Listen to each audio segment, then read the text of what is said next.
একজন মানুষ যদি একজন স্টুডেন্ট যদি শিবির হতে চায়, তাকে প্রথমে শিবিরের ছেলেরা প্রথমে তাকে 4টা বই পড়তে দিবে।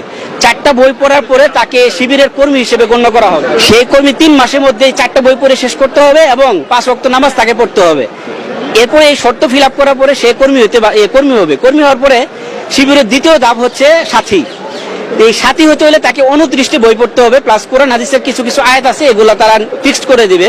29 পারার 30 পারার প্রত্যেকটি সূরা, 29 পারা থেকে কিছু ছোট ছোট সূরাগুলো এরকম ফিক্স করে দেয়। সেইগুলো পড়ার পরে এবং 3 মাসের মধ্যে কোনো নামাজ কাজা না হলে সে শিবিরের সাথী হতে পারবে। এরপর হচ্ছে শিবিরের সর্বশেষ ধাপ হচ্ছে শিবিরের সদস্য। শিবিরের সদস্য হতে হলে তাকে 79টা বই পড়তে হবে। 79টা বই পড়তে হবে এবং তাকে 6 মাসের মধ্যে কোনো নামাজ রোজা কাজা করা যাবে না। এবং 6 মাসের মধ্যে যদি কেউ নামাজ রোজা না কাজা করে এবং এই 6 মাসে 79টা বই পড়ার পরে সেই শিবিরের সদস্য হতে পারবে। সো একজন মানুষ চাইলেই সে শিবির করতে পারবে না। শিবিরের তারাই আসে যারা শিক্ষিত, মার্জিত এবং যারা ভালো মনের অধিকারী, তারা শিবির করতে পারে।